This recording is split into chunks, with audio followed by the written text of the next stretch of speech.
friend, Nick Rockefeller, okay, who was one of the Rockefeller family. And he, when I was running for governor in Nevada, he came to me, introduced himself to me through an attorney, and we became friends. We started talking about things, and I learned an awful lot from Mr. Rockefeller. And one of the things that we used to talk about was the ultimate plan of the banking industry, what they wanted to accomplish. The ultimate goal that these people have in mind is the goal to create a one-world government, run by the banking industry, run by the bankers, you know. And I used to say to him, what's the point of all this? You have all the money in the world you need, you have all the power you need, what's the point? You know, what's the end goal? And he said the end goal is to get everybody chipped, to control the whole society. This is the microchip that could one day be implanted under the skin of every single American.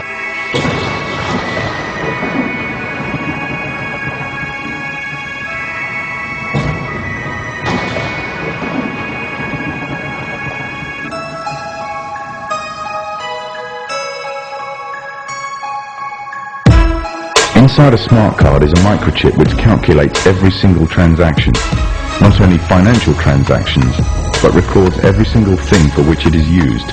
It can serve as a credit card, a building society passbook, library card, travel card, phone card, and quite possibly an identity card. Although an identity card would reveal much detail, it would not be able to locate any one person precisely at any given instant time. This would require some sort of tracking device that could be put on and detected wherever that person may be on the globe. The tracking device would be an all-purpose microchipped identification device or an electronic implant placed under the skin. These implants could then send off a signal which could then be picked up by satellite in low Earth orbit, locating and identifying the subject. Although this may sound like the works of fiction, it is, however, already well on its way to becoming reality. A young man by the name of Emil Grafstrup and Jennifer Tomlin, they are dating, have total access to each other's homes, cars, and computers. And they have that access by way of matching electronic microchips that are implanted under their skin. Before we get to this, what this actual chip looks like, Emil, I want you to give me some demonstration. We have some videotape here of what you can do with this. Yeah, you can a little bit. You can kind of see it just underneath the skin there. I suppose there will be a lot of future applications. Maybe we'll all have one of these under our skins in time. This guy has a computer chip literally implanted under his skin, and he asked for it. He wanted it.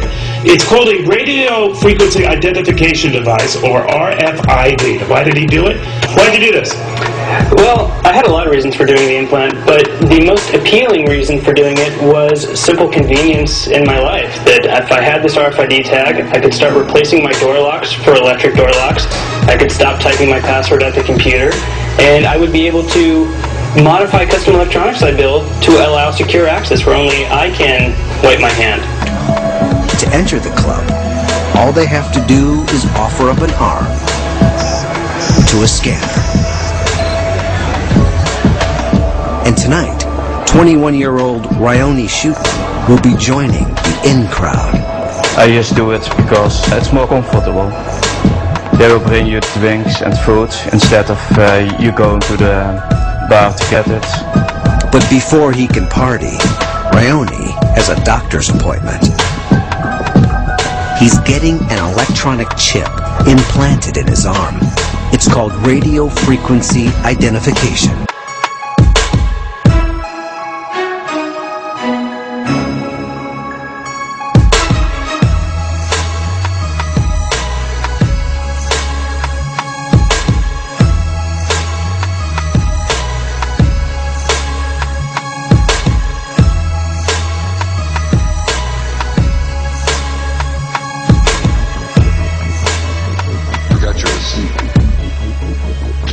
Checkout lines. Who needs them? Have a nice day. This is the future of e-business.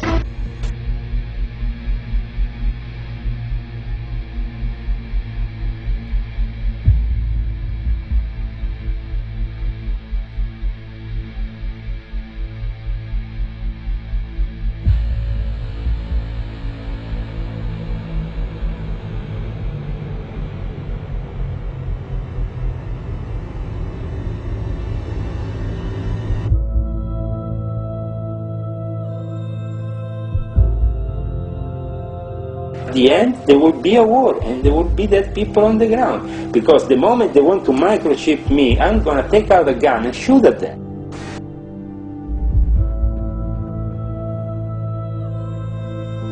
To everything that matters. When your life and all you love are on the line. HealthLink is always with you when every second counts in the emergency room, providing immediate access to your medical records. Because Bob has trouble remembering all his medications. Because I'm in love with my kids' kids. Because my car lost control while driving. Because now I'm looking out for both of us. Because I have diabetes, but it doesn't have me. Because I spend my life in the ER trying to save yours.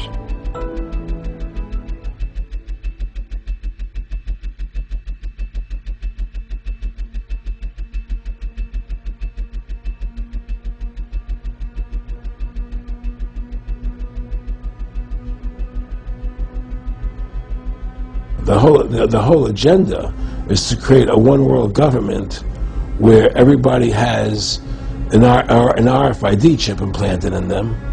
All money is to be in those chips, right? There'll be no more cash. And this is given me straight from Rockefeller himself. This is what they want to accomplish. Anytime you have money in your chip, they can take out whatever they want to take out whenever they want to. If they say you owe us this much money in taxes, they just deduct it out of your chip digitally. Total control. Total control. And if you're like me or you, and you're protesting what they're doing, they can just turn off your chip. And you have nothing. You can't buy food. You can't do anything. It's total control of the people. And that chip's connected to a database that has your purchasing records, what you do, what everything. you sell. Everything is in there, you know? And so they want a one-world government controlled by them, everybody being chipped, all your money in those chips, and they control the chips, and they control people, and you become a slave, you become a serf to these people. That's their goal, that's their intention.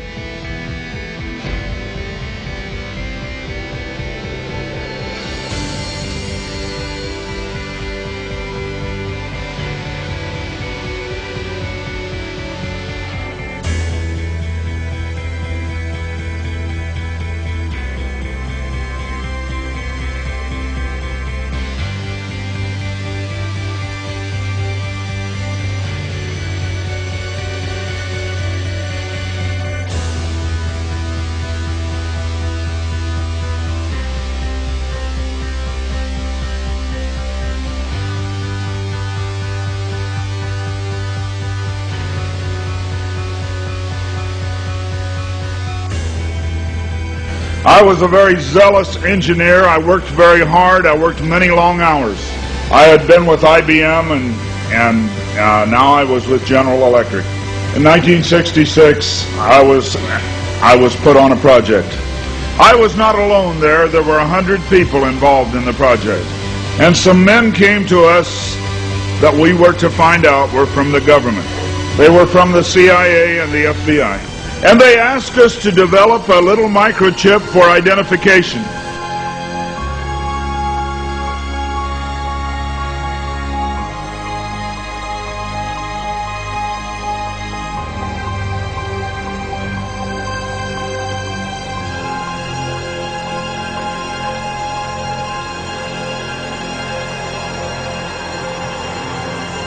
It was determined that there were two places in the body that were ideal for the microchip. One was just below the hairline on the forehead. The other place was the hand, the right hand preferred, because most people are right-handed. And they told us they wanted us to use lithium.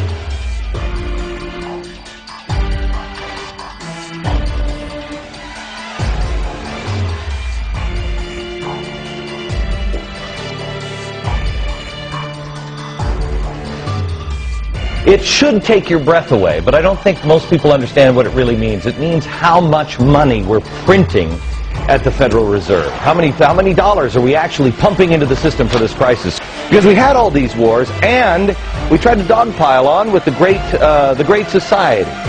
Well, how are we going to pay for all that? Well, 1971, Richard Nixon says, why don't we get rid of the gold standard? So that way, we can just print whatever we want.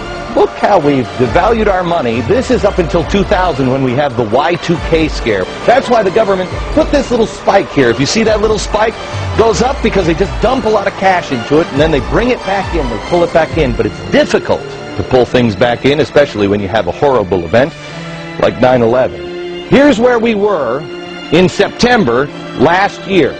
But then the Treasury decided we need to start printing more money.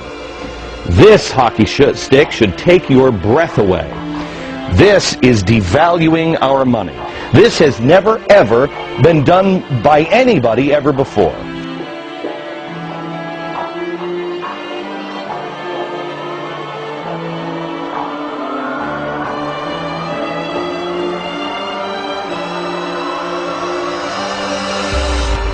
The US dollar is going to be attacked, it will collapse and bring down all the paper money of the world with it. You won't see paper money after that. Well, then what's going to be money? What's the new money that Israel will use to enslave mankind? Answer? Israel is going to use invisible money, you can't see it.